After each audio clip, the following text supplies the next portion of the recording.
Pasadena, and KBZT Los Angeles, KBEST 97 FM, presents the California Conference Call with Mike Carruthers.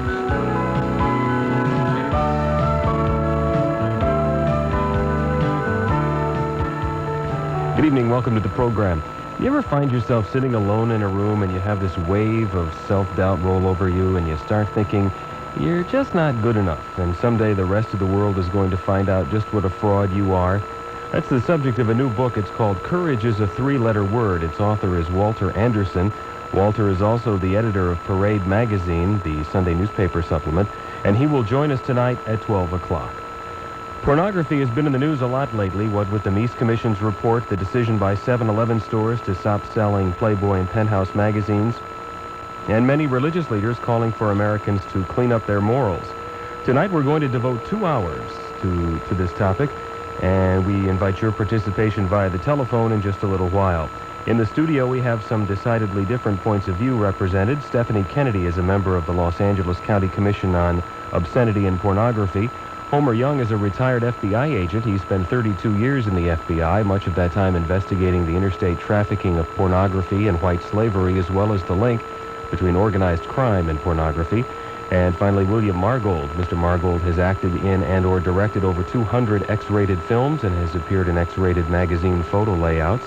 He did appear before and give testimony to the Meese Commission. Welcome to all of you. And first, Stephanie, could you define pornography and obscenity, what the difference is, and where you stand on this whole issue? First, I'd like to say that I can never really represent the Commission. I only can come here to speak under a new nonprofit organization that we have funded, which is You Have the Right to Know Committee, aimed at getting the Miller Standard in the state of California. Pornography, to me, is not always obscenity, but obscenity is pornography. I feel that the Miller Standard would give the community the right to define what they feel is obscene material. What's the Miller Standard? The Miller Standard is a state law, a federal law, excuse me, that we badly need in the state of California. We are without a working definition of obscenity in the state of California right now. We are presently under the Roth version of that. They just passed some legislation that was called the La Fala Detta Obscenity Act that was passed within the last couple of months, and we are still without a working definition of obscenity in the state of California. I feel that this legislation will bring back the moral judgment of America to make the decision of what is right and what is wrong. But what would then be the definition of obscenity if this legislation is passed? Well, there's a test that it explains this, and it's a three-part test. What is hanging us up right now is one of the three-part tests. It explains utter without social redeeming values, everything under this present terminology, everything has some utter redeeming value. Under the Miller Standard, we would have serious literary, political, scientific,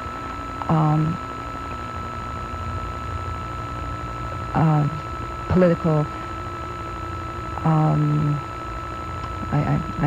eluding what I'm trying to say right now, but it would give us a value test of which we could measure the seriousness of the literary work taken as a whole, for us to define obscenity in the state of California. But what to you is pornography? What is it? Pornography to me? Yeah. Most of the material that I'm seeing on the stands today is pornography. Is Playboy pornography? I think that when you are dealing with pornography, there cannot be a fine line between it. It is my understanding in reading the materials that softcore pornography leads to hardcore pornography. So you would classify Playboy as pornography? Yes, I would. Okay. Homer, tell us a bit about your work with the FBI and what it is you did and then your position on this whole business. In 1955, when I was transferred back to the Los Angeles office, Would you pull that just a little bit closer to your mouth for me? Okay. Thank you. Go ahead. I was transferred back to the Los Angeles office, so in July of 1955, that's when I started working interstate transportation of obscene matters, White Slave Traffic Act, broadcasting of obscene language, and this was all put together because mainly our experiences in the past the individuals that were appearing in the stag-type films, was referred to at that time, was set up by pimps and prostitutes. One of the big examples was the Wyman-Hewlin Parr case in Dallas, Texas, where they had contracts with the pimps and prostitutes to appear in the movies. And Rutledge is the one who got the one young lady to appear, and at that time she was 15 years old, later to be known as Candy Bar. But through the years in prosecuting or collecting evidence in order to prosecute the pornographers, shipping matters in interstate commerce, we got to know who the people were within the industry, what they depended upon, and you cannot exist without sending it across a state line. Once it goes across state line, it is a federal violation. And what we're hung up with on many of these things is they're talking about community standards. Now, I was born, raised, and educated in California, and what this stuff is, this garbage they're putting out, that is not our community standards under any circumstances. In 1968, I was made the field coordinator of the FBI on all obscenity cases being worked at that time. This was at a time in 67, 68 that the Joe Colombo family decided to get into it and set up a processing plant at 1700 Victory Boulevard in Staten Island, New York, putting out 50,000 reels of film a month, black and white, 8mm films going out. Shipments were coming into here. Zaffarano was one of the individuals that was arranging for the distribution in this area. And without this individuals, without the organized crime figures in there, none of this stuff would be able to clear through the distribution channels. Now, it's moved all the way up to Star Distributors in New York, Robert DeBernardo and Teddy Rothstein. Reuben Sturman in Cleveland, Ohio, right now are the two largest ones. There used to be a 3. Mike Thieves in Atlanta was one of them. Thieves is doing 3 consecutive life sentences and 8 obscenity convictions in Atlanta Federal Penitentiary. I testified, I think, in 5 cases against Mike Thieves, and Thieves is still connected out here on the West Coast through individuals like Noel Charles Bloom. Now, you're saying these gentlemen are involved in other crimes besides obscenity. These are organized crime people? Yes, And they're in all kinds of things? Right. Okay. I'm sorry, go ahead. But we found also that a parallel to the pornographers in the New York area was also counterfeiting. So in one of the first raids that they had, they found the counterfeit plates for $10 and $20 bills. They found that they were also counterfeiting stamps, so that the mail order operators in pornography didn't have to buy stamps at their face value. Also, it saved them from knowing, the postal inspectors knowing, to the postal meters how much mail they were putting out. So this was actually in 1967, 68 was beginning the move of the big organized crime figures to get into the money. So you've been involved in this for a long time, and That's right. You've seen kind of the dregs of it back in the 8mm days. And what is your gut? What is your position on this? Do you think that we should be able to buy stuff and look at it in our homes, or is your feeling that we should get rid of all of it? It's set forth very plainly in U.S. versus Rydell, a 1971 Supreme Court decision that says you cannot make, sell, distribute, lease, or give away sexually explicit materials, even though it's meant to be taken to the privacy of your home. Now, if that law were enforced, you'd not have any pornography on the stands today. But they waited around, and then we came in 1973 with the Miller decision, and the Miller decision tried to explain very explicitly what is and what is not considered pornography or obscenity. Now, if you look at the footnotes and you look at the Miller decision, Chief Justice Berger made it very, very plain that this is not protected by the First Amendment. Never has. So this is what we usually run into. Somebody says, oh, you're violating my First Amendment rights. But all we have to do is enforce the law that we have on the books. Now, when Attorney General Levy came in, he wanted to put it in a victimless crime syndrome. And he was telling the U.S. attorneys, back off, let's don't waste our time and money with these cases. Well, he had one in Larry Parrish in Memphis, Tennessee. He got 40 convictions in 1 year, even under the policy set out by Attorney General Levy. So it's possible to get in and fight in court and enforce the federal law and get convictions. All right, let me talk to you for a moment, Bill. And first of all, how long have you been in the X-rated film business? Approximately 15 years. Why aren't I hearing you? Wait a minute. Talk right into that thing. 15 years. There we go. Okay.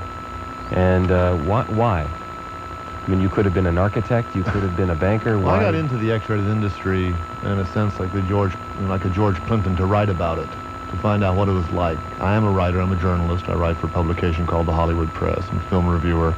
And I discovered that it essentially was a creative playpen, and I call it the playpen for the damned. I come from a juvenile hall probation officer background, and I got into the business, became an agent, writer, actor, director, publicist, critic, spokesman essentially for the industry, and discovered it to be nothing more than essentially an entertainment area where the world likes what we do way down deep. It just doesn't want to admit it. When I go out and lecture in classrooms, I ask them honestly how many have seen an X-rated film. About 90% raise their hands. How many like it? A few drop their hands, but they admit it. But then if you go into a public situation and ask the same type of question, they seem to be embarrassed by sex.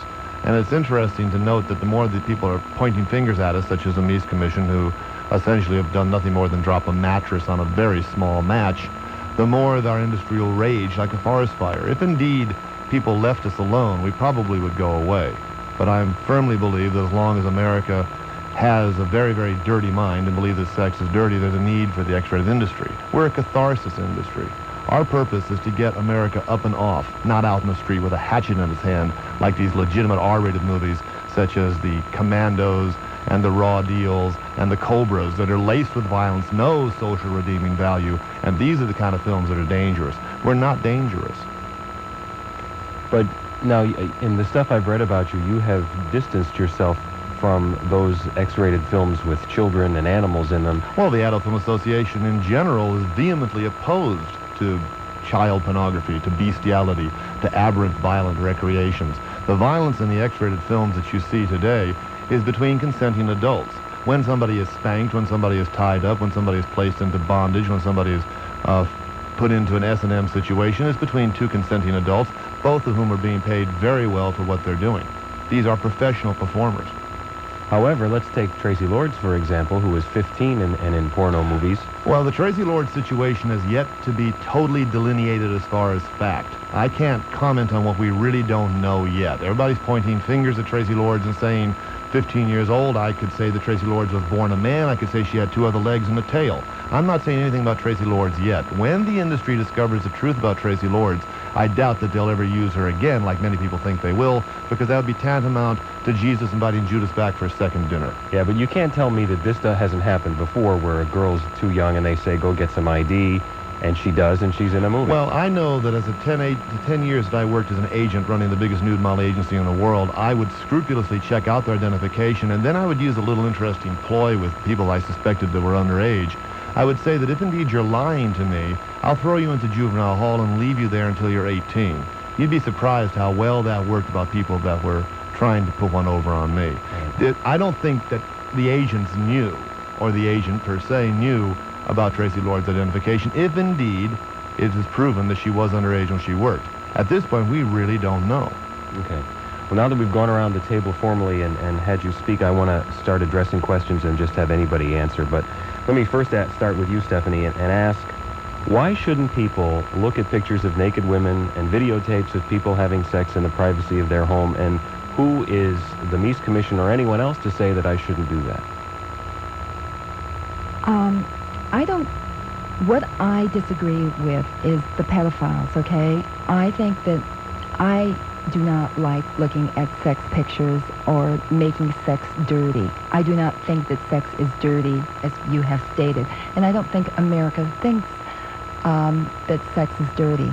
I think most people, and we're speaking of Christian people, and we're speaking maybe of the right-wing moralists, who really respect sex and respect an individual, and respect their viewpoints of making love as an intimate sexual relationship that doesn't have to be expressed as a dirty thing. But what we perform on the screen is not dirty. Well, I think that when you degrade a woman... How do we degrade a woman on screen? Well, I'm saying that if you put... All right, you had Linda Lovelace, okay, who I heard in an interview over this past week, spoke and said for 17 days that she made a movie, she was exploited for the rest of her life. Okay? Yes, she's talking about Deep Throat. Right. And she says the gun was She put says to her every head. time somebody looks at that, she is exploited.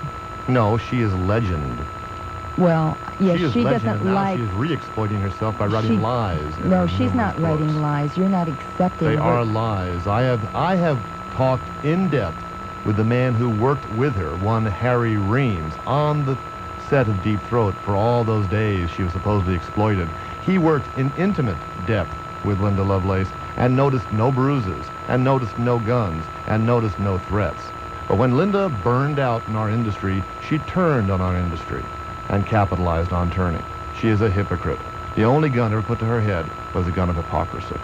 I disagree with you. I Of think course that, you do. Yes, I do. I believe that That's why children you're are here. exploited. Children, but you're talking about children. Linda Lovelace was I not believe a that any person who is under the age of 25 is a child. 25. Yes, I'm sorry. I really would like the laws to read something like under the age of 25. I Why don't don't you believe just lock every kid up in a drawer then? we until don't they're have to lock. 25 years We old? don't have to lock children up. What we That's can do with sad. children, we can express our feelings and our emotions to children. We can bring them up with values. You say you were say brought up we in... can bring them up. Yes. The family unit, in my opinion, is basically dead. Who's going Not to bring your these family, people up? not my family. My family unit is alive. There are no more Ozzie and Harriets. There are no more Ward and June I'm sorry. Cleavers. You just don't know any family life. It's very obvious. You said you was brought up in juvenile hall? No, I was not brought up in juvenile hall. I was a probation officer in juvenile hall, and I Okay. saw an awful lot of kids coming from screwed up families. That's true. And that's probably why they were there, because most parents don't know how to parent. Well, here you go. That's it. Most parents don't know how. All You know right. where kids learn about sex? From their peers, and they learn it all wrong. And as long as they learn it all wrong, and they learn it quote-unquote dirty, the X-rated industry is But there's a is lot of necessary. parents out there that are explaining We it are to a them. masturbatory medium for lonely people. Oh, I agree with that. I And feel what's that wrong we with are that? Why do lonely you begrudge people. lonely people having their pleasures? I really begrudge people who are lonely that are using our children. When you use What do my you- we're children... not talking Excuse about me children. just Yes. a moment here. I want to get back to the Sure. point here.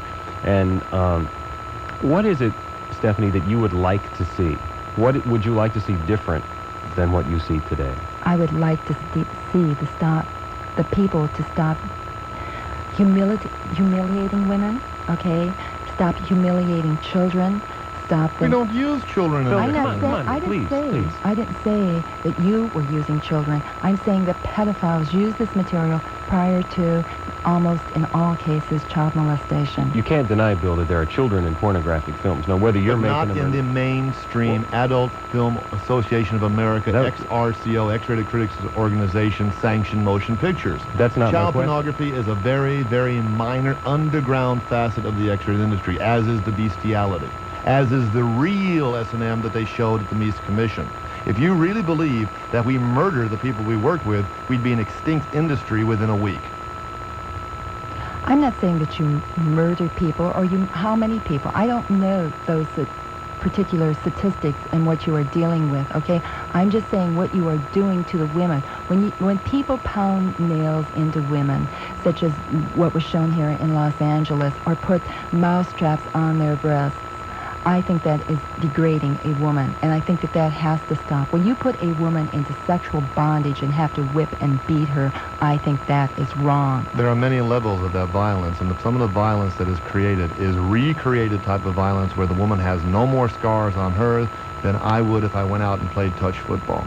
Well, I think that I'm not the LAPD, but there are reports coming out showing that they are involving a lot more sadomasochism and evidence to this effect when they are Also, I'd involved like to in make these a cases. point, because you say women are degraded, women are defiled, women are mistreated.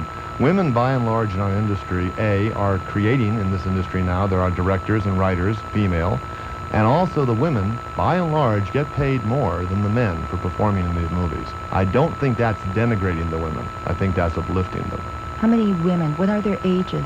I don't believe that most women even put it together until they're about 25. And when they think back about what has happened in their life, most women that I know that have been involved, that have been sexually molested as children, or who have been raped as women, do not like what they It's an did. interesting thing you say, because most of the superstars, female superstars in the history of the X-rated industry, were well within the 25-year range. The Annette Havens, the Sekas, the Marilyn Chambers, Candy Samples, my God, she's a grandmother, Ushi Dygard. These are women well over the 25-year range. Well, I'm not saying there's not exceptions to the rules, but I'm saying the people, the majority of the women, if they look back, who haven't made the money on these type of movies, who are involved in this type of thing, would say they wish they wouldn't have done it.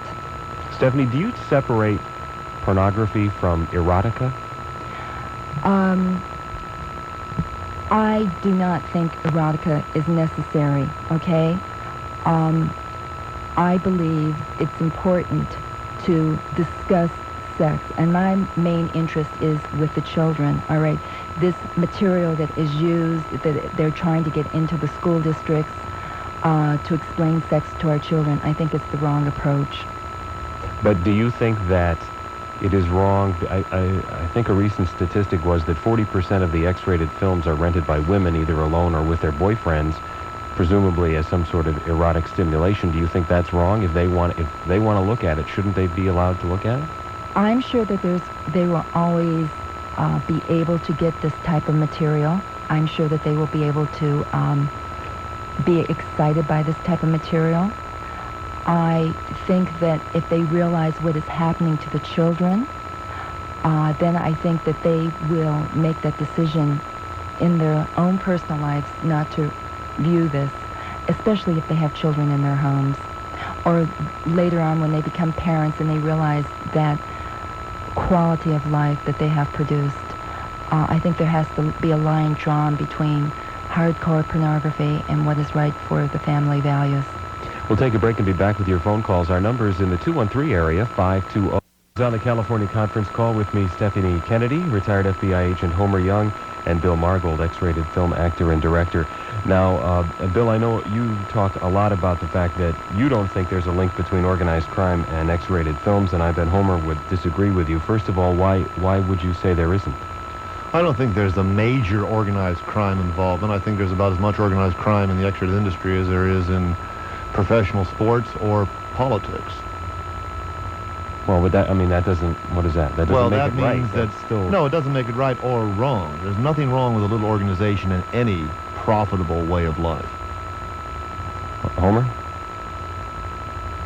Well, I have to disagree with Bill on that because starting back in 1968 when we did start the case in New York, we had the advantage at that time through the Title IIIs of having telephone taps and microphones, and we did know who the individuals were that were controlling them. As an example, when Mike Davis wanted to go into New Orleans, he had to get permission down there from Carlos Marcello to even come in with his Movie-Matic machines. Carlos Marcello heard that he was coming in with machines, and he thought it was slot machines and pinball machines. And then they had a nice dinner together, spaghetti dinner at Marcello's home, and they had an arrangement. So the 5 bookstores that Mike Davis opened down in New Orleans, he had to be beholden to Marcello McCohen down there. But the thing that gets down to where the Gambino family was moving in, and they wanted a part of it, the De Cavalcanti family. And actually, Robert De Bernardo has been identified as a soldier in the Gambino family, and that was done in court down in Miami in 1981. So I have to agree with the New York Commission, where their first man that testified January the 21st, 1986, before the Attorney General Mises Commission, he said anyone that doesn't think organized crime is in and controls pornography would also believe that the Pope is not Catholic. Would you say, is there any evidence that the video cassettes that are in the video stores now are linked to organized crime? Or is it a fringe element, or what is it?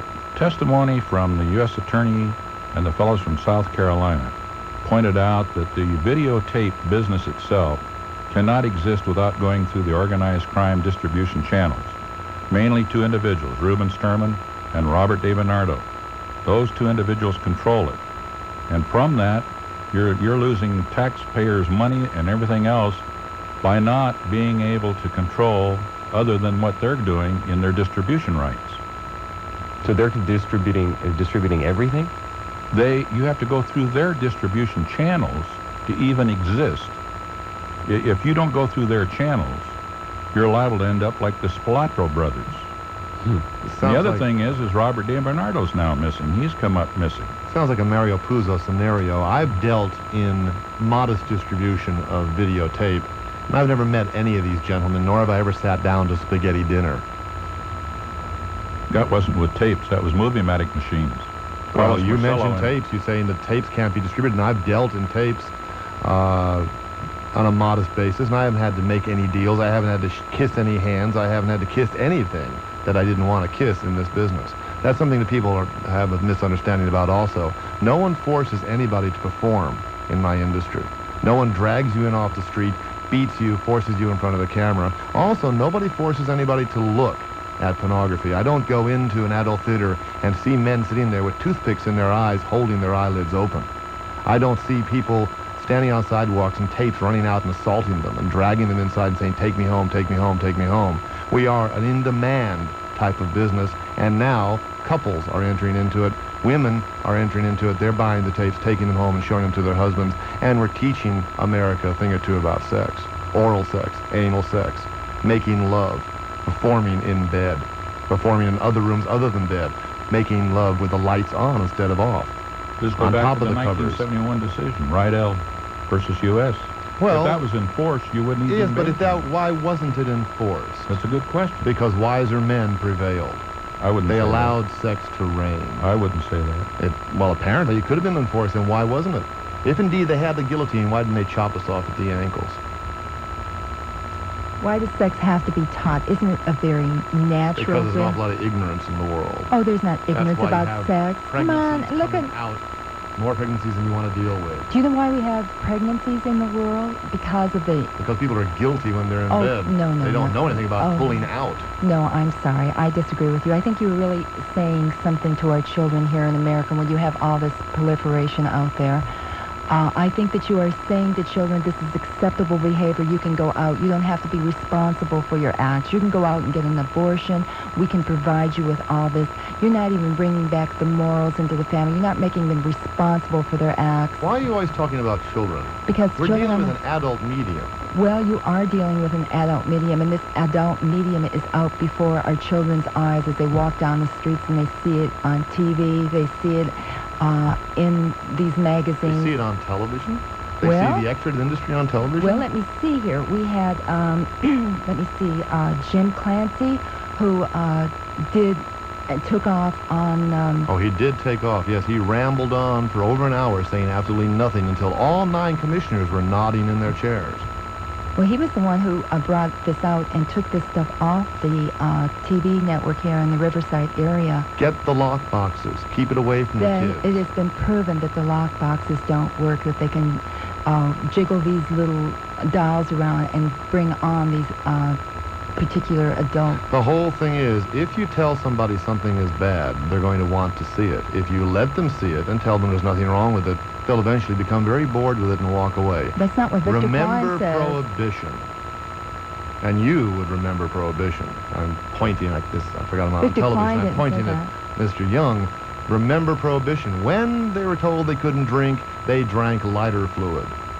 When the world will be told it can't have X-rated pornography, then they'll go after anything they can get. Leave us alone, and we'll go away. You made a point a moment ago about Jesus and Judas. Mm-hmm. You have a little religious background. Very, very little. Leviticus 18. I'm not It's into the better than the Bible. Miller decision. It tells you what is and what is obscene and what you should not be doing. Leviticus 18 is set out very beautifully. All right, since you know it, say it. Oh, I don't know it. It's a long, long chapter. I don't know it. But it tells you everything. It's better But than isn't the the Miller Bible decision. full of begats? If we ever made an X-rated film about the Bible, it'd be the biggest hit ever made. Well, right after the Miller decision came out, the Mitchell brothers started casting Sodom and Gomorrah. Which was an abomination. Yes. Horrible film. Yeah, right. Sure, because most of the X-rated films are horrible movies. They're boring. Yes. I'm the first to admit it. Right. But occasionally a film like Every Woman Has a Fantasy comes along, which is an enchanting motion picture, and I say motion picture in the full terminology of the word. It is a film that happens to have sex in it, as does Take Off, and the greatest of them all, Misty Beethoven, which will be held among any of the great critics around the world as a true motion picture. Just because it has hardcore sex in it does not make it a damned entity. I want to let some callers in on this discussion, and first we will go to Paula. Hi, Paula. Hi. Go ahead. I just wanted to say that I personally do not find anything particularly objectionable to certain forms of pornography, okay? First of all, those people are actors, okay? They get paid to do what they do, and they do it willingly. In those instances where they are not doing it willingly, and my understanding is that those are the rare exceptions, okay, yes, there's a problem with that. But they do it willingly. They are paid to do it willingly. Just as I am an accountant, and I get paid to do that, okay? Just as certain people are bakers, and they get paid to bake bread. I mean, so what's the big deal, okay? And as far as viewing it goes, if you don't want to see it, don't rent it, okay? It's just that it seems to me that we seem to be following a trend toward certain groups trying to force what they believe on the rest of us. And, I mean, I can see it. Okay, if we were trying to force them to sit there and watch it, okay, that would be a big problem, okay? And it's an equal problem for them to try and force us not to, okay? I have children. Of course, my children are not allowed to watch it. When my children are adults, if they choose to watch it, I would like them to be able to do that, just as I would anybody else's children. All right. Thanks for the call. Thank you. Our psychiatrist over at UCLA, no, it's not UCLA, he's out of Utah. He said that in his experience in dealing with pornography and the people who view it, there's an addicting effect. Then he says there's an escalating effect. Then he says there's a breaking of taboos. And then there is a fourth effect where people begin to act out what they have seen. He says none of us are immune to the tool of learning, and I agree with that. I do honestly believe that if you see enough of this, it seems normal, okay? And I think that when you see this and you understand that there are people out there that think this is normal, acceptable behavior, then you have to, and this has an effect on our children. If you have it in your house, they are going to see it. And once they see it, I had a friend that I was speaking to, and he says, oh, there's nothing wrong with Playboy or Hustler. And I said, what do you mean? How old is your little son? He said, 3 years old. I said, do you realize that you are already desensitizing your children to accept this as a way of life? And he said, Stephanie, I never thought of it that way before. Mommy and Daddy had it in their house, and you expressed that George said this behind the curtain. George, his first earliest recollection of how he got into hardcore pornography, stated at that particular time that his parents had Playboy in the house. And when he started making hardcore pornography, he felt that he was out there doing something spectacular. He was in the movie industry, and he goes on to explain how it destroyed his life. Yes, we don't want to tell why George was behind the curtain. Well, I don't want to get. I want to keep on this point here, because let me ask you then: if the children's class goes on a field trip to a museum and they see a picture of a naked lady, isn't that the same thing? What's the difference between that naked lady and the centerfold in Playboy? I think that we can respect art, okay? But some people call Playboy art. Well, did you ever hear of a study by the Juvenile Justice and Delinquency Prevention by Judith Reisman? No. Okay, it was supposed to be shown, a study done over the cartoon showed in Playboy and Penthouse during the last 30 years that depicted children being involved in a maimed or a maiming or a murdering activity in 29% of them, and 28.8% of the cartoons depicted children having sex with older people. I'm sure that a lot of the people are familiar with Hustler and Chester the Molester in there. I mean, I got a particular thing that was sent to me by Bill Kelly, a former FBI agent out of Florida, where Chester had his drawers dropped and he was playing his guitars, and there was children in a park. I mean, I think you're sending a message out to a lot of people out there. It's okay to have sex with children, and I think that's wrong. Well, National Lampoon is certainly equal of bad taste in much the same way, but I wouldn't call that pornography, would you? I suppose I'm a little bit stricter when it comes to my opinion of pornography, okay? I do not want to really force my values on people, but I think each community has the right to make their own evaluations of what they want to see. I know what's right for me, and I know what's right for my children. What I'm saying is I think that we need a state law in here that gives us the right as a community to decide what is right and what is wrong for us. Okay, Homer, do you want to comment? Yes, I'm thinking one of the popular jokes, and Bill's probably heard this, about where the little girl looks at the nude statue there and says, gee, there doesn't have a staple in the center. And that's what you were talking about, the centerfold. Mm-hmm. But the kids catch on to that, and they even make remarks like that if they are in a museum like that. But I see where Bill's coming from, and also Stephanie.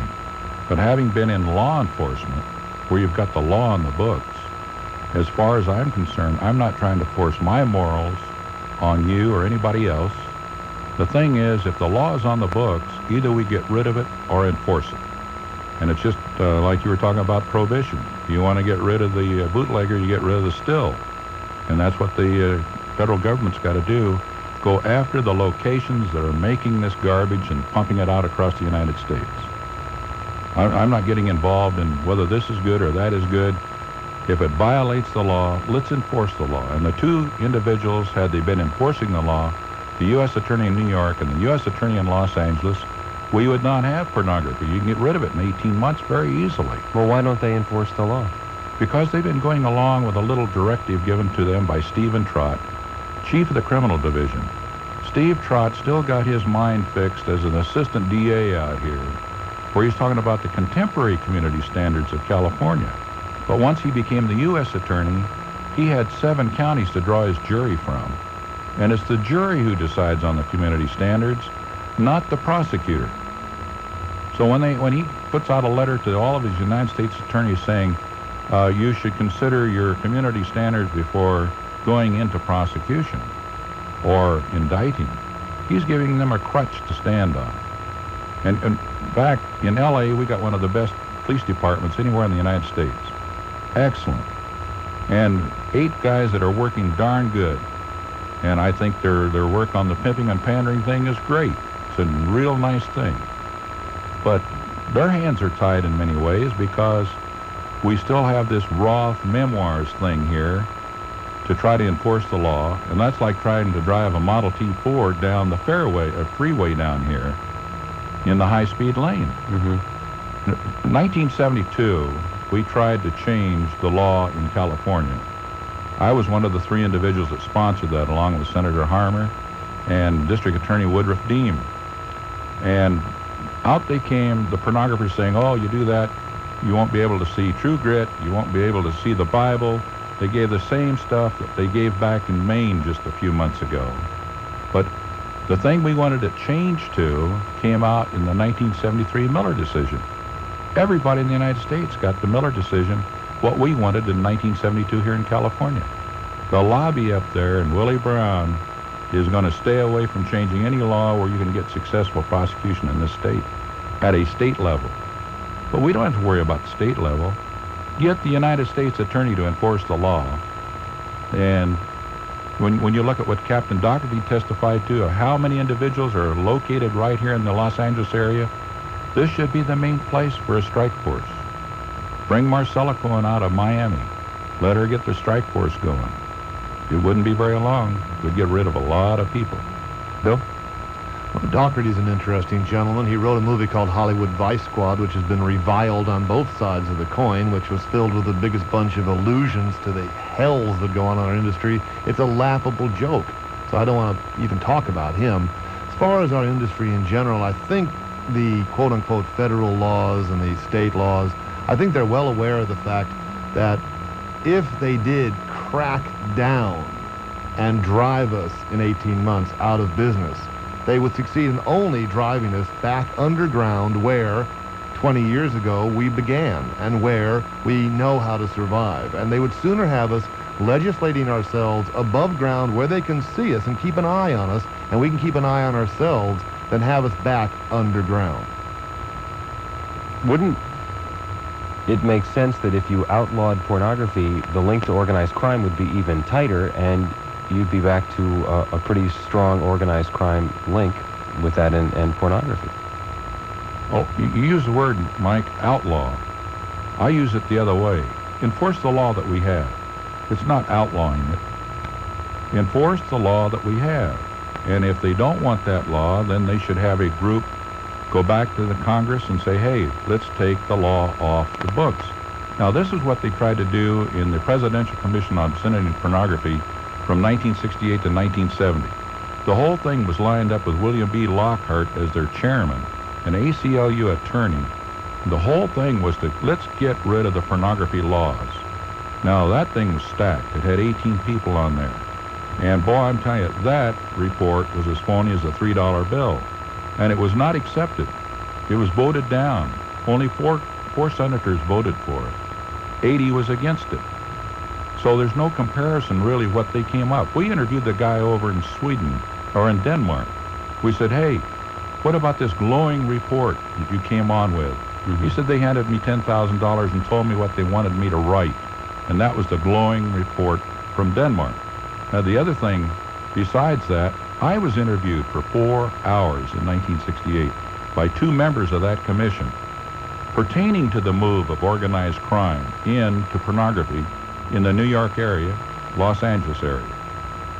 Boy, when that report came out, it was as different as day and night. I gave them documentation where they could actually find it in court records. And the other thing was, the pornographers wanted to know in advance what was going to come out in the July 1970 report. So in April, at their big meeting down in the Bahamas, they invited one of the 2 guys that had interviewed me, who's now teaching law at the University of Texas. And he told them what they were going to do in the report. They were going to ask to do away with the laws on pornography.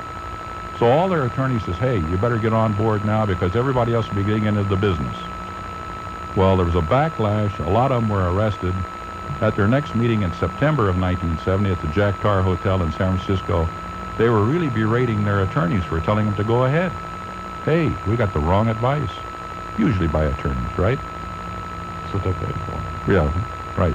Keeps cases in court. There are a lot of people waiting to join this conversation. Okay. Let's talk to Dave here. Hi, Dave. Yeah, hello, Mike. Listen, I was very interested in your program. First of all, I remember that when Reagan first came into office, he said he was going to get government off our backs. Now the Meeks Commission is getting government on our backs. About the laws, I know there are laws against child pornography, and I personally would like to see laws against portraying violence against women. That's dealing with that. But the real point I want to make from the lady that was talking on your show, I want to just make a point. I don't think the family is being destroyed by pornography. I feel it's being destroyed by mobility of the population, urbanization, and the corporate ethic of grab what you can and heck with everyone else. And I feel the corporation has played a major role in destroying the family. I think that the pornography thing is not really the issue. And I feel that we have to look at what's happening to our society overall. And we get bogged down in pornography. I think that it's like a buzzword or something. I didn't mean for it to sound like pornography was destroying the family. I'm just saying that pornography, when it involves or influences my children, okay? I'm not saying everybody in general is, family is being destroyed by pornography. That'd be an absurd statement for me to make. I feel that when it involves my children, then I have a right to control my child's social and moral environment. I have a right to teach my child what is right and what is wrong. I do say that this material that is out there is saying a statement to my child who will be becoming a teenager shortly that will be involved in sex acts, and I have to say to him, what is out there, what you are seeing and what you are viewing is not how I want you to treat a woman. Don't you feel that government is getting on our backs? You know, Reagan said he was going to get it off our backs. Now he's putting it on our backs, and you're probably somebody who voted for Reagan. I wondered why you can put up with this hypocrisy. Well, let me state something to you. I believe our commission came out 2 years ago with AB 595 to confiscate the profits connected to organized crime. That legislation went up to Sacramento. It went out of our commission as a misdemeanor.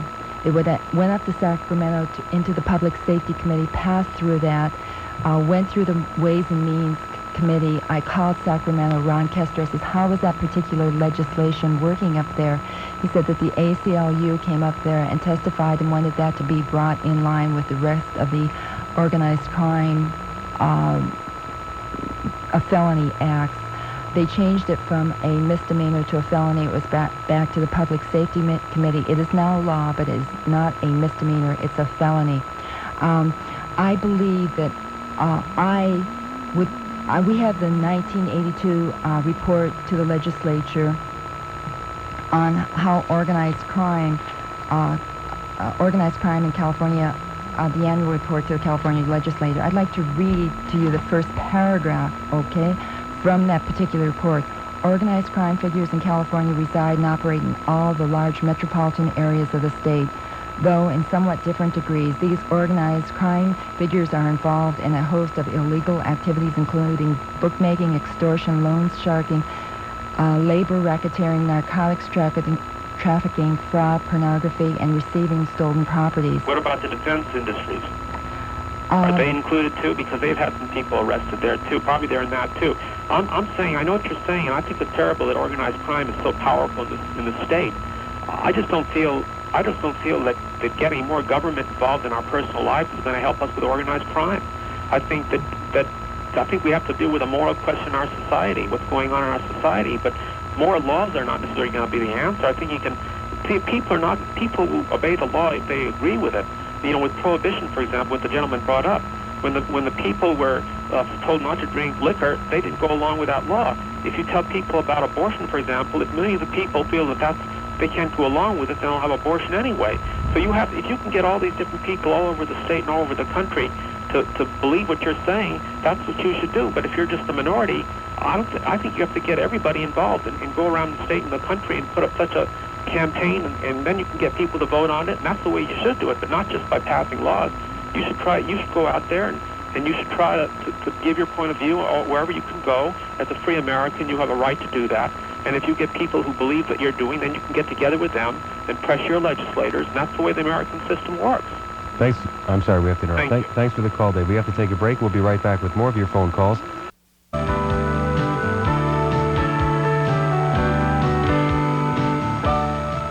I'm Mike Carruthers on the California conference call tonight with Stephanie Kennedy. She's a member of the Los Angeles County Commission on Obscenity and Pornography, retired FBI agent Homer Young, and Bill Margold, an X-rated film actor and director. We're taking your phone calls, and let's talk to Don here. Hi, Don. Yeah, hi, Mike. Yeah. How are you tonight? Fine, sir. Well, I couldn't help. I'm at a friend's place, but I couldn't help but call in because I heard Bill Margold, who, of course, has all the answers. He's very glib. And he's got all his reasons why pornography doesn't damage anybody, but I'll tell you right now, I'll guarantee that if he was honest in his answer, the main reason he's in the business is the old money. That's the only reason he's in the business. Oh, I love that. Everybody supposes that I'm in it for money. Well, I'm sorry. But his name is Don? That's right. I'm sorry, Don. I'm in the video business, too, but I'm in the more respectable end of it. I do videotapes for the real estate industry. Well, I consider my side of the business respectable also, Don, but I'm not in it for the money. I'm sorry. I've spoken to many men like you. But you've never spoken to me. Don't suppose what you don't know. I'm not in it for money, and I'm not in it for sex. I'm in it for one thing and one thing only. I'll say something very openly on the air. I've many times seen the Hefner interviews. To me, he's a sleazy character, always was and always will be, and he has no respect for women. All right, well, I'm in it for only one thing. Yeah. Glory. For glory? Yes. Yes. No. You know what my card says, Don? Yeah. God created man, William Margold created himself. There are no dollar signs on my card, and my card is not pink like the color of flesh. Now, I had a man that gave the same arguments as yourself, that was an old Errol Flynn buddy in his young days, and I'm a friend of his in many ways, but... Who was that? I am not going to mention his name on the air. He's an old buddy of his in his young days, and he's mentioned in the book. Well, I guarantee you Errol Flynn was in it for the same reason I was in it. No, just a moment. Now, this man lacked the real respect for women over the years until he met me. Now, I've convinced him. I said, Charles, if you come down and watch the people that come out of an X-rated movie theater, And watch the sleazy weirdos. They're all the types you'd never want to take your daughter out to the high school dance. And if you could see the weirdos and freaks, they look, I'd say 60% of the people coming out of X-rated movie theaters look like they're shingle short. They're running on half a deck. That's very sad. That's a myth. That's a myth. And now... This is not a myth. It was printed in the Reader's Digest. Oh, my God, the Reader's Digest. Now we're talking about the Bible. No, we're talking about Reader's Digest, and I read a report by government agencies and jail authorities throughout the country. They did interviews on 100 sex slayers and people that had been very weird or had several murders to their credit. And they all delved very much. They all were regular readers of Playboy. They always say regular readers of Playboy, drive a Ferrari, and there's all that nonsense. Yep, right next to their issue of Playboy was their issue of TV Guide. Pardon? Right next to the issue of Playboy was the issue of TV Guide and the Reader's Digest. There's a proven fact in this Reader's Digest report. Oh, boy. If you believe the Reader's Digest, then you're going to believe that perhaps the Dodgers will come back from 8.5 out. See, I told you have all the answers. You're very glib, sir. You're the type of fellow that I would never want my daughter to go out with, whether you were studded with diamonds. You'd be surprised. No, I'm sure of it. Thanks for the call, Don. We have to say goodbye. We are going to take a break for the news, and then we will be back with more of your phone calls. If you've just joined us, and we will be continuing our discussion for the next hour. We're talking with Bill Margold. He's an X-rated film actor and director. Retired FBI agent Homer Young, who's dealt with much of this stuff in his career with the FBI. And this hour, we're joined by Sylvia Sellers. She is a specialist in sexual exploitation of children. And Sylvia, let me ask you to tell us a little bit about yourself. I have my own group called Prevention of Child Molestation. I was trained by a detective in the Los Angeles Police Department in the sexual exploitation of children, and I felt that I had the most excellent and best training that I ever could have had, because this man was the expert and still is in this nation, and in fact worldwide. So you work with children, the victims of... The sexual exploitation of children, which is in 3 categories. The actual physical molestation of children, child pornography, and also children, adults who were molested as children and never told anyone. Oh, who have grown up and are now adults. Well, you've listened to our first hour before you came in here. What do you have to say to what you've heard so far? The one thing that I would like to say, Mike, is that I also have worked with pedophiles, many, many pedophiles.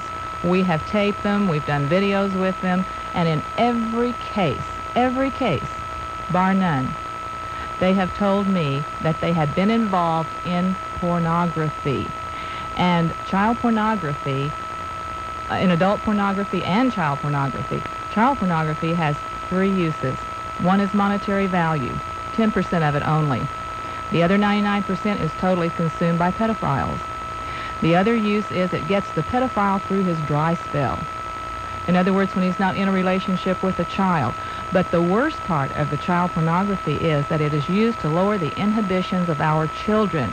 In other words, a pedophile will show this to a child that he would like to start a relationship with, and he'll say, look at this little girl. See what she's doing? There's nothing wrong with that. You're much prettier than her. And I have also had them tell me they've used adult pornography. And it is devastating, absolutely devastating, what happens to that child once they've been influenced by pornography. Bill, you want to Well, the whole thing is, I don't want this child pornography aspect, the utilization of child pornography and the brutalization of children. I keep on saying that the industry that I represent is vehemently against that. And I do not believe that adult pornography is used against it to lure children into pornography, into sexual situations. It really doesn't matter whether you believe it or not, Bill. I'm telling you that those I have worked with have told me that they did use it. Well, whether you believe it or not, it doesn't matter. I don't think the people that you work with, because they are quote-unquote sick, don't know what they're dealing with in the first place. They are not sick. They're ready to confess. They're ready to break open like ripe melons because they're so riddled with guilt, they can't wait to tell mommy what they have done bad. Oh, absolutely not. Absolutely. Pedophiles do not consider themselves sick. That's where you are absolutely wrong. But when they're under the gun, they will bust wide open. Oh, no. Because when they are told that they are guilty, as in a confessional situation, they will just empty their innards out. No, the only time they ever empty their innards out is when they are caught. Well, you have caught them, literally. The only You've time confronted they them. Now ever do. you're giving them a chance to exist, a chance for them to speak their mind, so they empty their filthy minds on the floor. And you pick up the pieces that you want to find, and if you happen to see a piece of adult pornography down there, then you jump on the adult pornography bandwagon and say, that's what's ruining the kids of America. No, I don't jump on it when I see a piece. They told me they use it. Well, let me I'm telling you that. let me ask you, though, that if the pedophiles, the child molesters admit to using adult pornography as part of their thing, so all child molesters use adult pornography, but not everyone who looks at adult pornography becomes a child molester. Absolutely not. So No more than every child who's been molested becomes a molester when they grow up. I think there may be people listening that this may be the first time they run into the word pedophile. And I think if you would define pedophile, then these people will know who we're talking about. All right, go ahead. Good point, Homer. A pedophile is an adult male or female who receives sexual and psychological gratification from a child. In other words, it is a sexual perversion in which the child is the victim. It's a psychological aberration. It has nothing to do with the X-rated industry, as the mainstream X-rated industry exists today. Tell me something. What is your first name? Bill? Bill? You told me before we ever came on the show that you had done everything in your industry. I've done everything within the industry that I feel is within the realm of the industry to perform. I have done the S&Ms, I have done the acting, I've What written, is directed. S&M? I've spanked women. Is that all you've ever done to women? Yes, that's all you have to do. Is to that women. entertainment? You told me you thought pornography was It entertainment. is entertainment for those who want to buy a spanking video. Would you say that those people who want to see women spanked are normal people? I think that they need that fantasy satisfied. I don't think there's anything that totally abnormal. What is normal? Normal is dull. It may be dull to you, I think it's dull but it to is the not world. They dull just to want the admit normal it. person. Now, the question I'd like to ask you is, you said that you did everything in the industry. You've done In everything. the X-rated industry, In the yes. X-rated industry. Oh, In I the know you would not be in the industry. legitimate industry, that's for sure. Yes, I don't want to be Now, in the legitimate and they industry. don't want you either. You've told me that you've done everything. You've done acting. Yes. How many porn movies have you actually been in, the X-rated movies? 200. Are you considered a star? No, I am not considered a star. The star classification is reserved for people like The King, John Holmes, Jamie Gillis, John Leslie, Eric Edwards, Paul Thomas, Herschel Savage, Joyce Silvera. They would like to call me a star, and if I had aspired to stardom, I would have probably done 4,000 films also. I didn't want to be a star. I wanted to be a creator in the industry. Wait, you said just a few minutes ago when you were speaking to Stephanie that you were in it for the glory. That's it. But A you have creator. not attained any glory. Nobody's ever heard of you until tonight. No, that's not true. If I Except can the mention- police. You said you'd been arrested. Could you I was arrested tell me, twice. what charge were you arrested on? 81 different counts ranging from pandering and prostitution to oral copulation to Of a solicitation. child? Absolutely not. Never been arrested for oral copulation of a child or ever molesting a child or where a child Absolutely was not. involved with you? Absolutely not. Nothing. Never? Never. Check my record. I live a rather model life. Very high morality situation. I very rarely drink. You I don't might live a smoke. model life, but it's not high morality. But to me it is. I live in a very monogamous relationship with the lady that I'm with. Only when I'm paid and decide that I want to work in front of the camera do I break my monogamous relationship with the current lady that I'm with named Viper. How much do you get paid? When I work in front of the camera for acting, $500. For how long? Day, 2 days, each day. Then you really are considered kind of like a fly-by-nighter, and the reason you're here on this radio show is because you really just want people to get to know you. Is that it? You've never No. attained that glory you said you were striving for. But I have That's why attained the you were glory in- because in I the have, industry. in a press kit, been in more articles written about and been on more talk shows than any other person in this industry. How many talk shows have you been on? A couple of dozen, ranging from the Rona Barrett Tomorrow Show through all the Playboy Channel situations, through all the People Are Talking shows. I did, to mention another radio station, KBC, 2 Hours with Ray Bream on Tuesday. I feel that I can talk about the X-rated industry because I've lived the X-rated industry. Those who don't know what they're talking about shouldn't try and attack it. Well, you know, it's really a strange thing that they couldn't get anyone besides you to represent them. Why are you here representing that industry? True. I mean, I'm sure they have more intellectual people than you in that industry. What I cannot figure out is why did they designate you to represent them? I believe that I was designated by the ACLU to talk here tonight. Well, to represent the X-rated movie industry? I'm representing freedom of speech. Why didn't the ACLU come on and represent them? Because they don't know about the industry as I do. They can't defend it as I can. They know don't the love legal like aspects of it. I want to legal stop aspects this is right not what we're now talking because about. this is turning into an attack Bill Margold, and I love the attack. that's Oh, not I'm the not point. attacking you. I'm just asking you what your function is in that industry. Well, the I purpose of our perform. show tonight is to talk about pornography, so let's do that. Hi, Roger. Go ahead. Okay. Go ahead, Roger. Okay. In the first part of the program, there was a question that Stephanie never answered. The question was why it's bad or is considered wrong for grown-ups watch X movies in our own home.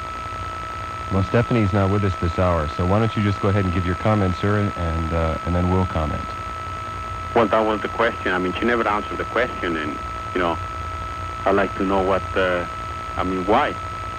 You want to take this, Sylvia? What was the question, Roger? The question was why she considered wrong or bad for grown-ups watch X-rated movies in her own home, in the privacy of her own home. I really can't speak for Stephanie, so I'm sorry I couldn't answer that question. Anybody can answer that question. I mean, you know. Well, I can answer. There's nothing wrong with it. In privacy of your own home, you can do whatever you want. Consenting adults. Do you watch X-rated films in your home? Well, sometimes. Do you like them? Sometimes. Do they rot your television set? No, not really. Do you Do run they out rot and your rape mind? somebody? Do you run out and rape somebody after you see the movie? No, that Okay. that was the point of the question. I mean, it's like when you go to the movie and you watch it like a Rocky, you don't go out of the movie and try to fight with everybody. Any more than you watch the LA Rams and then go out and tackle a truck. Yeah, I mean, you know, there's nothing wrong with that. All right, Roger. Thanks for the call. Okay. Bye-bye. Hi, Charlotte. Yes. Go ahead. Yes, I want to say that I do agree with Stephanie on only one point that she made. There is family unity. The family unit is, for a while, seemed to be disintegrating because of mobility, and it is becoming very strong again. I really disagree with everything else she said. There's been a lot I disagree with, but the one thing I wanted to point out is that in regards to viewing X-rated movies in your own home with children, I think that if parents use discretion, their children are small, they can watch this, if they so choose, while their children are in bed. When they are older, they can watch them while they're gone. And I'm not inferring that this should be done secretively or hush-hush. I think the most important thing in raising your children and teaching them the values is that and a Playboy, again, parents have to use discretion. I do not find Playboy pornographic in regards to other magazines such as Hustler, We, and several others. I think that these things are, if they're placed there, and we have 3 children, the youngest being a male 18 with 2 older sisters. They have never, ever had to sneak a peek at anything. Their friends would come into the house, and we had a picture that my husband did that hung in our bedroom of a nude from the waist up. Children would come, their friends would come in and point the picture out. They would go, what picture? It was just a picture. If they are taught art, they are taught the distinction. It is there, and they grow with it, they live with it, and I think that's really what is the most important thing, and I don't think they lose their values when it's out on the street in front of them. All right. Thanks for the call. You're welcome. Any comments? Sylvia, did you want to comment? I never did understand whether or not Charlotte thought Hustler was pornographic. She said she didn't think Playboy was, but Hustler. I'm wondering if she did make a distinction between the two. I think she said she did think Hustler was. Oh, I see. Did you have a comment on what she... No, I don't. Bill? Well, Hustler's just slightly hotter than Playboy, the magazines. Pornography is in the mind, and that's where it all begins.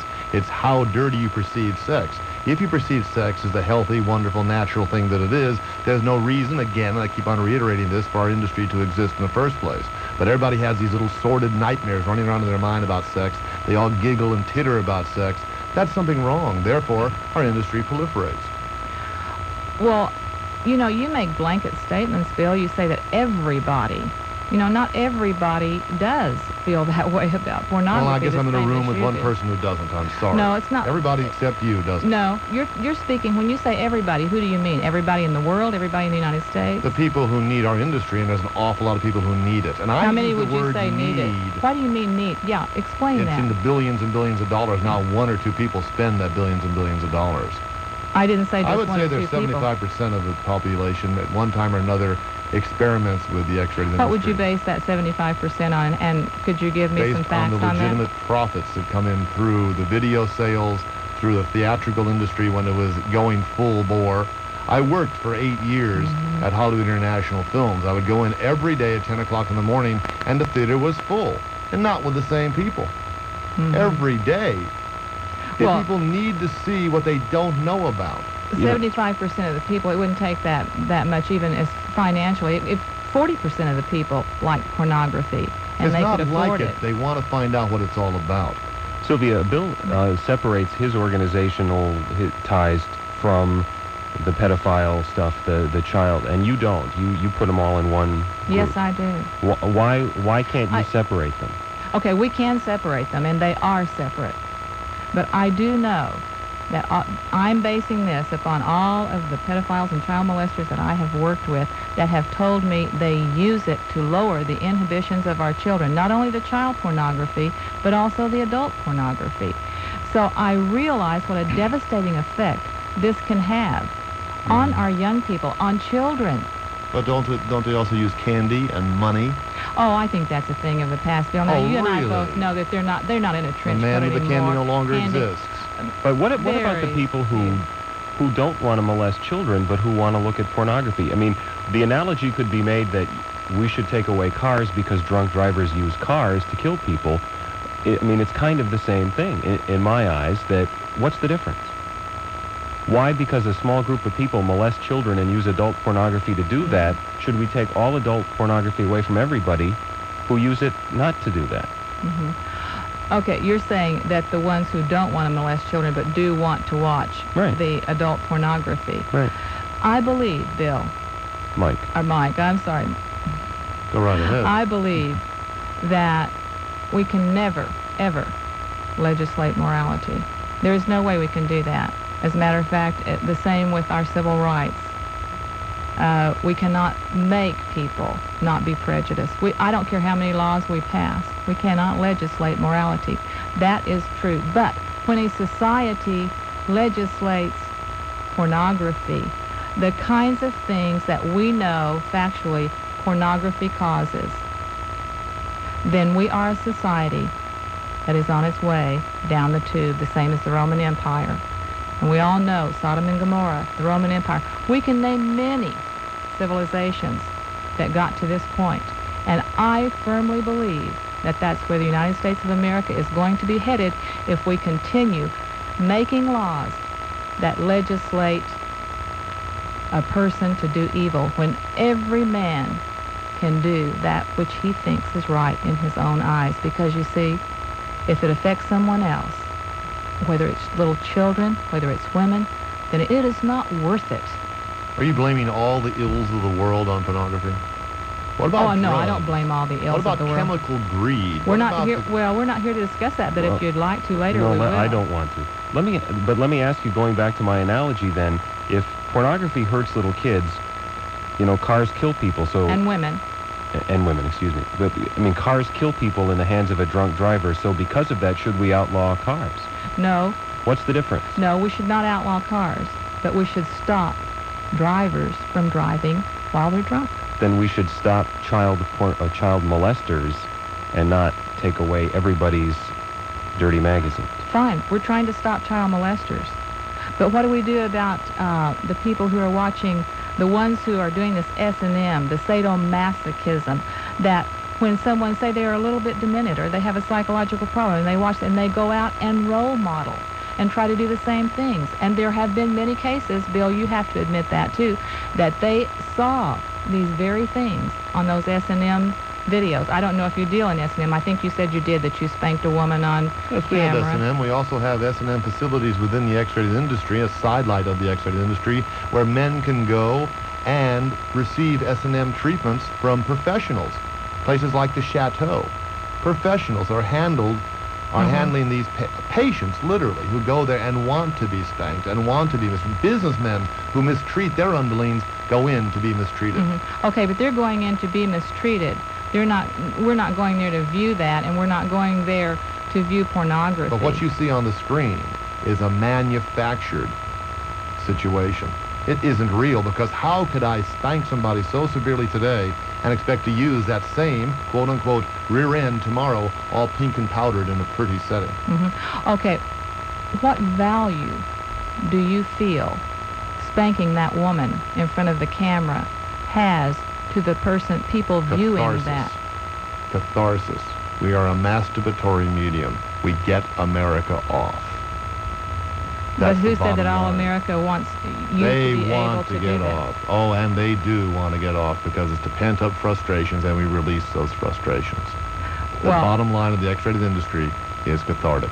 Okay, then you can release America's frustrations by spanking a woman's rear in front of a camera. Certain men need to see that. That satisfies But them. you said America. Because they had been spanked by their mothers, and now they want their revenge. So they get their revenge through our films. And so all of America needs to watch you spank a woman's rear in front of the camera. Oh, but no one's saying everybody Right. has to watch it. No one forces these people. The selected No, group the out there question I wants asked to him, though, watch. Mike, was But there are what selected good groups who would that do?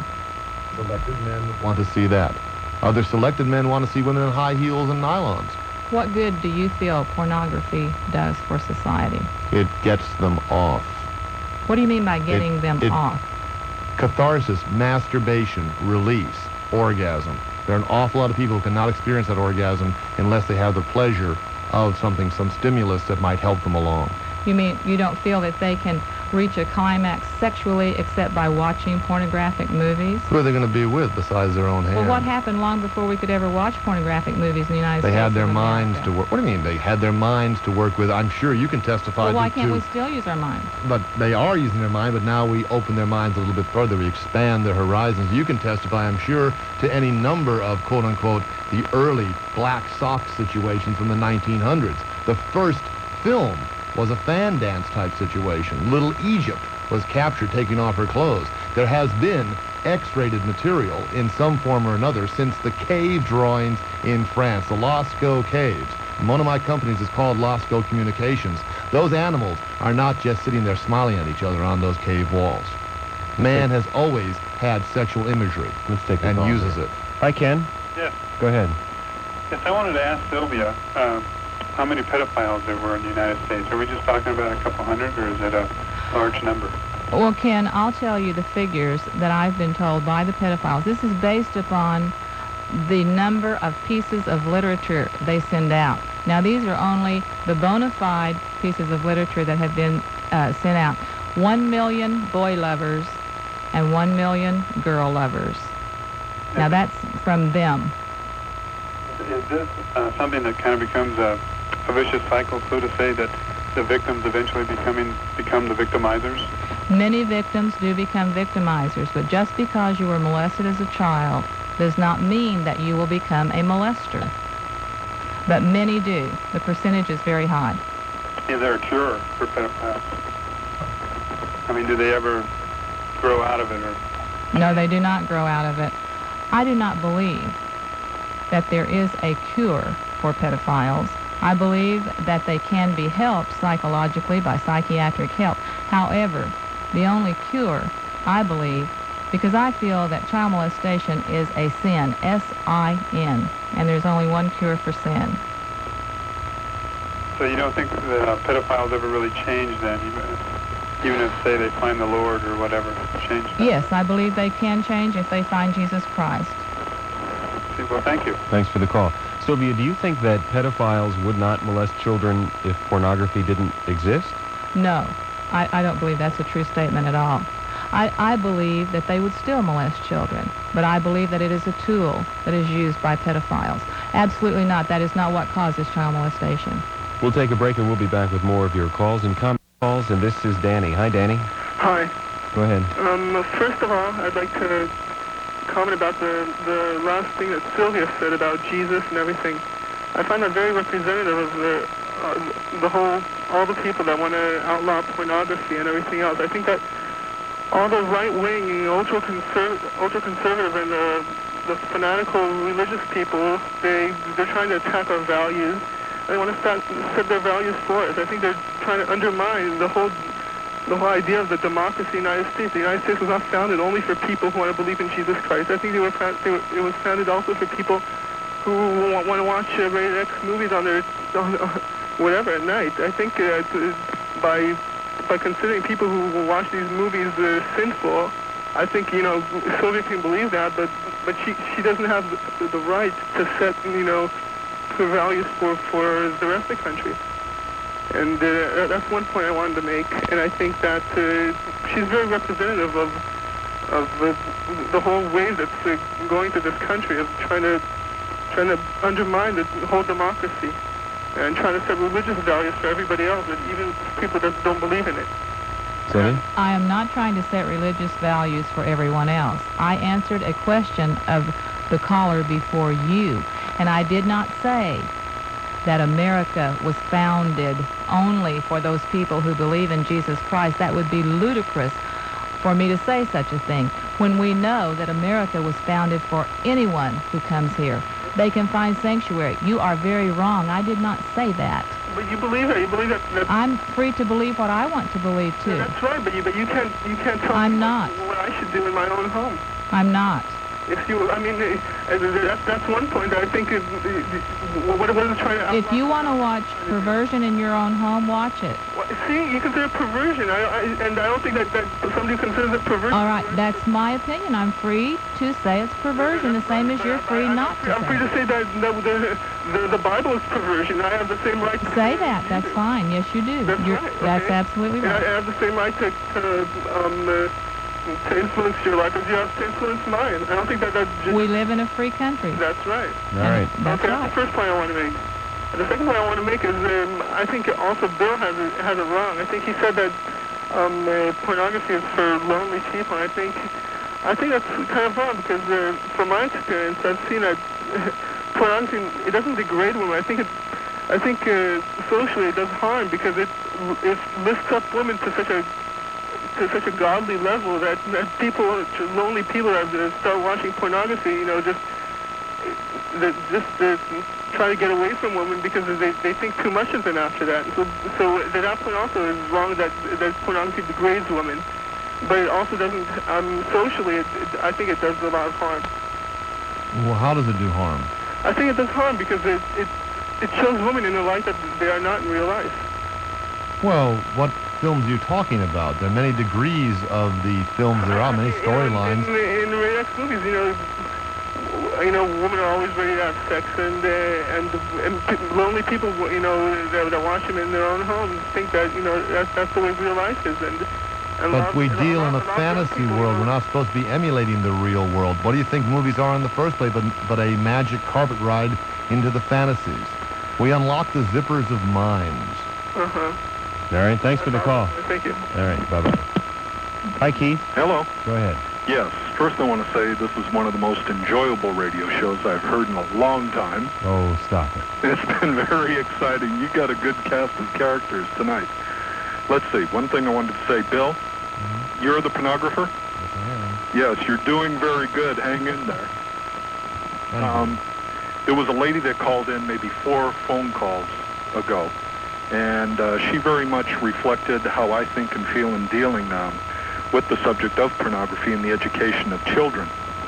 I find it very sad that there is not a program for education with children in this country. I speak for myself in the situation at hand as it is now. And I think Bill said this also, that what we see in pornography is simply a reflection of the thoughts, the consciousness of mankind, and I agree with that. In fact, many of the people that I have dealt with, and many of them were upstanding pillars of the community, you'd be quite surprised to find out what really goes on in their minds. They live basically two lives, outstanding on the one hand, and then their secret sexual fantasies on the other. And through the medium of the pornographic industry, I think what we do see is simply a reflection of what people really think. And it's sad that Bill did say that it is, for most part, the pornography industry is trash, and I agree with that. I would like to see something done where there is more artistic value placed into it. And one other thing I'd like to say is that many times, and this has happened right on the street, one of the most pornographic statements I have ever had said to me, and I've had people speak this freely in orgasmic tones, and that is on the crucifixion of Jesus. Now, in my mind, that's very pornographic, and it's quite S&M. And for those people that come from a strong religious background, I think that they hold in their minds the strongest pornography at all, because they seek to repress the natural sexual urge within people rather than the beauty that it is, and that it is something that we also have to learn about. Thanks for the call, Keith. Thank you. All right. And another Keith. Hi, Mike. Hi. Well, I just had a question, especially, I guess, for Bill. Yes. You said you used to print a newspaper, Hollywood Star? No, I still write, and I've been writing for us for the last 14 years, a publication called the Hollywood Press. And what's in that? Well, we have a news section, a music section, a legitimate film review section, which I write, and also a sex screen section, and then lots and lots of ads that you can call up for anything that you want, your heart's desire. And how would I get that? How would you get the publication? It's a news rack publication. So any kid 5 years old with a quarter can get that and take it home and show all his friends. Yes, and any right? kid with 5 years old can buy a pack of razor blades, too. People think sex is dirty, is that Anybody can buy a pack of razor blades. That's right, okay. That's right. So, see, my main problem is I have nothing against Playboy. You got to be 18 or older to buy it. But you got a big problem in the fact of the scum that you print and that you have to deal with, that you're letting anybody, and you're influencing kids. You know, you have no idea what you're doing with it. You might as well put packages of dope out on the sidewalk and let anybody... No one ever died from an overdose of pornography. What was that? No one ever died from an overdose of pornography. Is that right? Unless you eat the newspaper, and if you eat the newspaper, then I feel sorry for See, you. they just ruin the rest of their lives because of it, is that right? They ruin the rest of their lives because they're involved with sex? Is that what you're telling me? No, I'm telling you that you are pumping unmoral stuff through the kids. Unmoral? Unmoral. I am pumping unmoral stuff through the kids of America. What is immoral about healthy sexuality? Healthy, there's nothing wrong with healthy sex. Well, where do you cross that line? Well, have you looked at a copy of the Hollywood Press lately? Well, not really. Well, then what are you talking about? Okay. You have many ads that have what in them? How to do what? What do you mean, how to do what? It ads you call from, listen to things on the phone. You can get somebody to come to your house. You can go out to a massage parlor. You can go to an S&M parlor. Freedom of choice. I don't think a child who picks that paper up is going to run off to a massage parlor.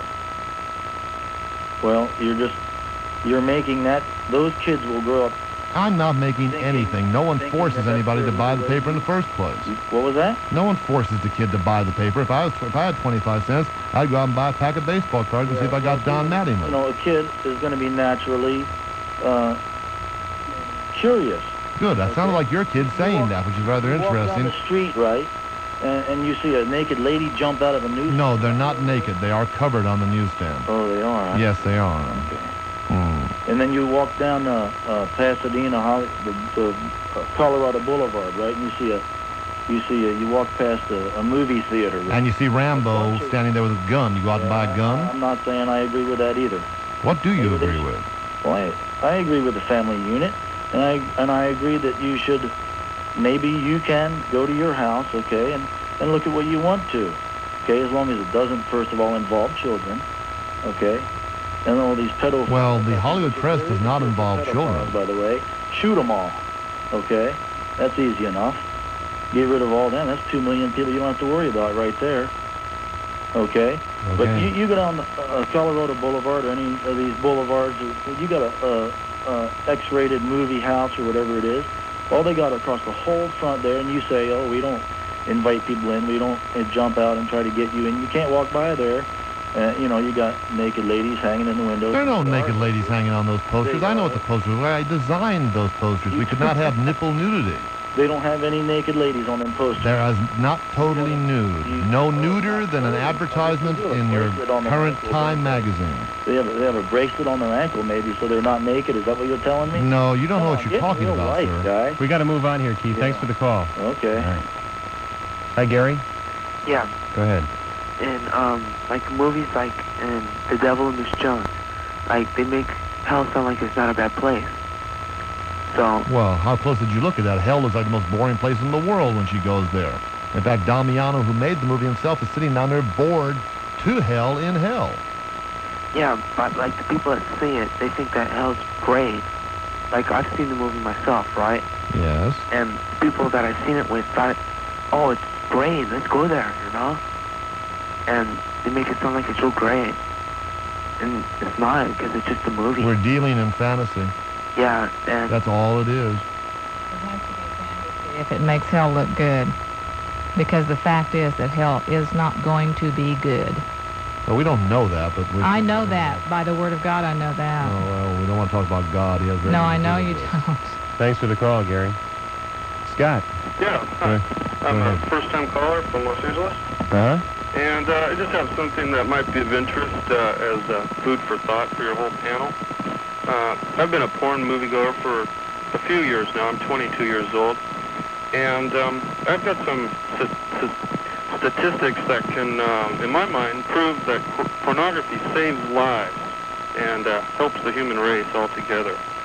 I'll start with point number one is obviously it's a catharsis. A lot of millions of lonely men all across the country have no other sexual outlet. And with no sexual outlet, this building up of tension is a tremendous burden on these people. And by being able to go to a pornography movie, it makes them just feel better in general, drive their cars better, and they're just more happier people. Next is the majority of porn movie goers, I've been in porn movie theaters across the country, are from a lower socio and economic level. And these people, a lot of times, are either old and they've retired or they don't have anything better to do, so they spend a majority of their time in porn movie theaters. Now, my guess is a gross underestimate that 1 million men a day watch a pornography movie for 1 hour. That's 1 million man-hours spent not doing anything. And I'm sure any criminologist or social worker or anyone that works in a high-crime district knows the first thing they want to do to accomplish a lowering of a crime rate is to give people something to do. And I think pornography, for those two reasons, a catharsis and giving people that certain type of men that don't have anything better to do with their time will lower the crime rate all across the board. Well, obviously, pornography is not doing that. Our crime rate is higher now than it's ever been in history, and yet Bill tells us that there are more people watching pornography. Yes, but the pornography does not lead to the violent crimes against women. The people who go out and perpetrate the violent crimes upon women are men who hate women. No, people who watch pornography do not hate women. No, what he said was that it would lower the crime rate, that it does lower the crime rate, and our crime rate is higher than it's ever been in history, and you said there are more porn watchers now than at any other time No, in I history. said there are more porn experimenters now. Fine, There are people porn who see one or two experimenters. porn films and never look at them again, So- and there are people who watch them on a regular basis. So obviously the caller is wrong. Well, thanks for the call. Sylvie, does the First Amendment issue worry you at all? That if we take away this stuff, that what's next? Well, Mike, do you feel that hardcore pornography and video is covered by the First Amendment? Yes, I do. You feel that our forefathers had hardcore pornography in mind when they passed the First Amendment? Not specifically. Neither do I. So if they didn't specifically then, Well, they still didn't the same. specifically name anything. They didn't specifically name categories of anything. No, I realize they didn't. I So just don't asked pick on you- me no, about No, I X-rated just asked films. you if you felt it did. So, well, you've answered my question with a question, but I still want to know if you're worried about the First Amendment issue in this. Yes. That what's next after pornography? Does that concern you at all? That concerns me very much. And I think that we do need to be very careful because I jealously guard every civil right that we have. This is a civil right here. You realize this. A roundtable discussion on a radio is a very, very civil right. That can be taken away by the FCC. They could say they don't want people to talk about anything that they feel like talking about. Well, I'm answering Mike's question. Yes, it does bother me. But not enough to not want to take pornography away from people? No. What is your stand on this? I'm not sure I understand. I would like to have the Miller Standard that you discussed earlier with Stephanie. I feel that by getting the Miller Standard in the state of California will bring us up to that level of the federal law that will say that hardcore pornographers can be convicted in those cases where the cases are brought against them, rather than the SB 139 that has been accepted in the state of California, which would only land us in the appellate court, and we probably will not get any convictions. And the reason that I feel pornography is so detrimental to society is the fact that I don't care how much we would like to say our kids cannot go see this, they're not old enough, they're not even 18. In their cognizant nature, children really cannot consent to sex or not have sex. And to go in and watch it, I really feel that it's detrimental. I really do. You want to say something, Homer? You know, Mike, right at the beginning of the program, I mentioned that the First Amendment does not cover obscene pornography, and it was reiterated in 1973 by Chief Justice Berger. It is not covered by the First Amendment. And you can do all the law researching you want to all the way back, and it's going to be the same thing. It is not protected by the First Amendment. Right, indeed, but the definition of pornography comes up for discussion then. Is Playboy pornography? I don't think so. Well, see, in defense of Hugh Hefner, and by the way, I'd also interviewed Bill Hamlin, who's also a Supreme Court decision. Hamlin and Hefner used to work together in Chicago. And when Hefner says, I'm going to split off and put out a magazine like the old Esquire and, get back to this, and Bill Hamlin says, you'll never sell sex to the public. But look what he did. What Hefner has is a very fine legal staff, and they stay on that border from the old nudist magazines, the decisions by the U.S. Supreme Court. And in those decisions, the Supreme Court said, a nude male and female of and by themselves is not obscene or profane. Or in those days, they didn't even use pornography. They said obscene. Right. So they stay pretty close to the line on that. Now, sometimes they go a little over, and if you find some of these where they're starting to use a banana or a Coke bottle or some other insertion in the woman. But we got a conviction of Marvin Miller in 1968 on the book called The Name is Bonnie. And it was upheld all the way to the Supreme Court. The Ninth Circuit Court identified it as a book that was a vagina surrounded by a woman. And the only social redeeming feature about it was all the pages were in numerical order. That stood up. That conviction stood up. No problem. We'll take a break and be back with more of your phone calls. I'm Mike Carruthers on the conference call on KBEST 97 FM and KRLA. House cleaning. I found a lot of stuff I'd forgotten I had. Wide lapel suits, parking tickets, old peanut butter and jelly sandwich I forgot to finish last September. And then I found something really valuable. Old eyeglasses. What's so valuable about old eyeglasses, you ask? Well, being able to see. There are millions of people in this country who can't afford to see because they can't afford glasses. A group called New Eyes for the Needy helps. They use old glasses to buy new glasses for people who can't afford them. So you don't have to give any money, just your old glasses. This year, do a little house cleaning yourself. You'll find things you never knew you had, plus some things you never knew were valuable. Old glasses. Mail them to New Eyes for the Needy, Box 332, Short Hills, New Jersey, 07078. That's New Eyes for the Needy, Box 332, Short Hills, New Jersey, 07078. Thank you. Did not infringe upon your rights. I feel the same way you do, but we have proven facts that it does infringe upon women's rights and the rights of children. Do you feel that pornography has no detrimental effect on women, no detrimental effect on children, no detrimental effect on society at all? I think it has a detrimental effect if it's misunderstood, and if society is not educated and understands what the reason for it is. Who's going to educate them as to what the reason for it is? We as adults have to get the facts first of all and learn. We can't deny the fact that some people gain just plain old sexual gratification from this. I hate to interrupt you, Rob, but we're just about out of time, so I'm going to have to say goodbye. Okay. Thank you. Bye-bye. Let me ask each of you for a quick 30-second wrap-up. Let's start with you, Homer. Final comments? Yes, I think we're not trying to push our morals on anybody else. All I'm saying from an investigator standpoint is we have a law in the books, material is being put out in violation of that law, and all we have to do is have the United States attorneys prosecute, and they'll do it. If you go back to the U.S. versus Rydell, 1971 decision, it gives them the right to get into it. Mm-hmm. Bill? The X-rated industry is an exciting entertainment and educating medium that should be allowed to exist with perhaps some legislative action taken against it because we legislate within ourselves. But if we're going to be slammed down and buried by commissions that know not what they do, then beware. All right, and Sylvia? I do not believe that we have any commissions who are trying to do something that they do not know what they are doing. I believe that the Federal Commission on Pornography knows exactly what they're doing. I believe they've had some of the most expert legal advice in what they are doing.